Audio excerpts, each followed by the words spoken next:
Jahazi TV.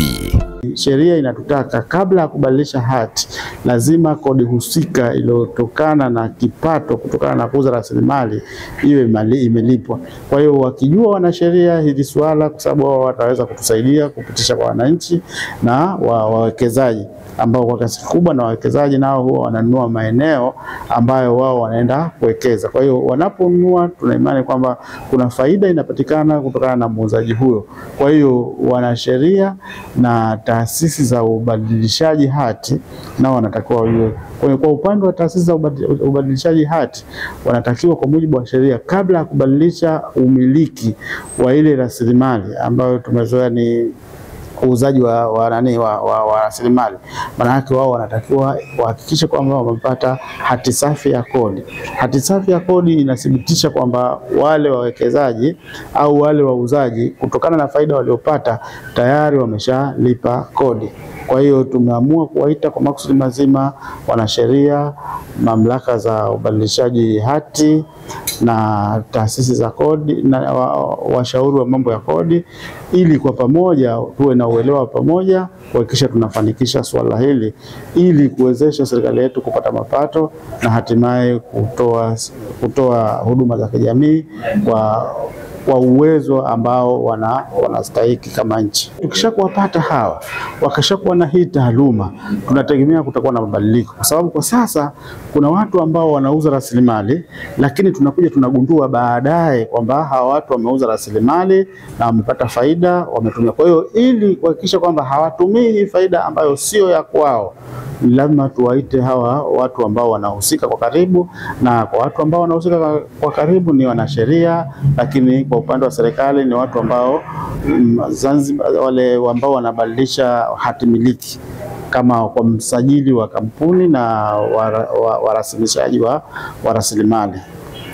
Kwa hiyo tuna imani hii, elimu hii itasambaa kupitia wao, watawasambazia hata wale ambao wahusika wakuu wanaojihusisha na uuzaji wa hizi rasilimali, ili kuweza kupata taaluma ambayo inastahiki na hatimaye tukusanye mapato kwa niaba ya serikali, na serikali iweze kupata uwezo wa kutoa huduma za jamii kwa mujibu wa jamii ambao inahitaji huduma hizo husika. Ni kweli imepunguka na kuwepo, kwa sababu wakati tunaangalia mahesabu ya wawekezaji mbalimbali, tunagundua kwamba amenunua rasilimali lakini kodi hakulipa, na wakati alitakiwa kabla ya kubadilisha hii hati aje alipie kodi inayostahiki kutokana na yule ambaye alimuuzia hii rasilimali kwa ajili ya kulipa share yake ya faida kama ilivyo watu wengine wote. Kwa hiyo itatusaidia sana kutoa mwangaza kwa watu ambao wanafanya shughuli hizi za uuzaji na urasimishaji wa rasilimali. Mantiki halisi ya kukusanya kodi.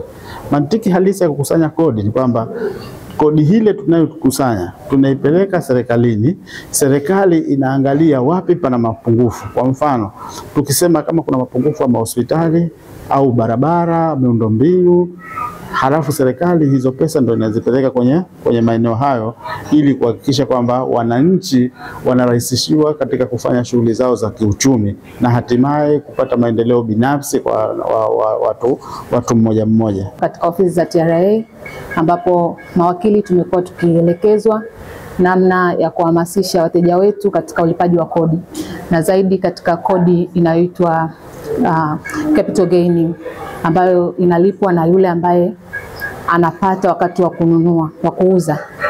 Kwa wauzaji wetu, kwa mfano labda mtu anamiliki eneo, mali ya shamba, anataka kuiuza, wakati anauza kiwango cha pesa kinachopatikana kikubwa kinatakiwa kilipiwe kodi. Kwa hiyo sisi kama mawakili ambao huwa tunasimamia mikataba ya mauziano kati ya mteja na mnunuzi, tunafaa kuwaelekeza wale wauzaji namna ambavyo wanatakiwa kulipa zile kodi zao, ili baadaye tunapokuja kufanya transfer au haulishaji wa zile mali kutoka kwa mnunuzi kwenda kwa muuzaji kwenda kwa mnunuzi, basiwe na shida kwa mamlaka ya ardhi, na badala yake yule muuzaji anatakiwa kuwa na hii elimu kwamba anatakiwa kulipa kodi kulingana na kiwango cha pesa ambazo amepokea. Kwa hiyo mtu yote ambaye anafanya biashara na amepokea kiwango cha pesa, basi anatakiwa kulipia kodi. Na elimu hii ikiwaingia wananchi wataelewa kwamba sio kitu ambacho ni cha kushurutishwa, kwa maana kila mapato lazima yalipiwe kodi, kama vile ambavyo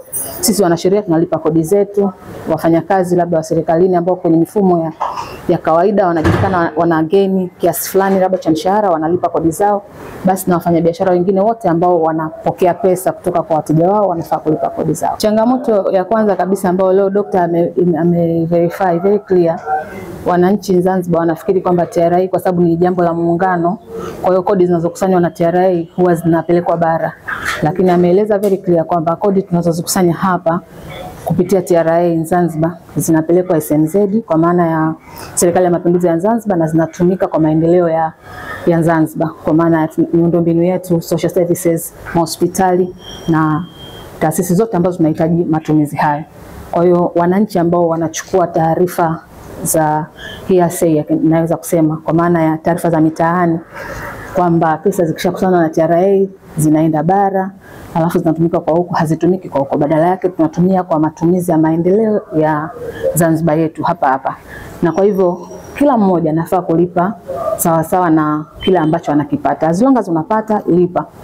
Katika semina yetu ya leo, licha ya kuwa tumejifunza kuhusiana na misingi na utaratibu wa kulipa capital gain na mambo ya msingi yanayohusiana na malipo ya capital gain, lakini pia tumegundua challenge mbalimbali ambazo zinatokana na sheria hiyo pamoja na utekelezaji wake.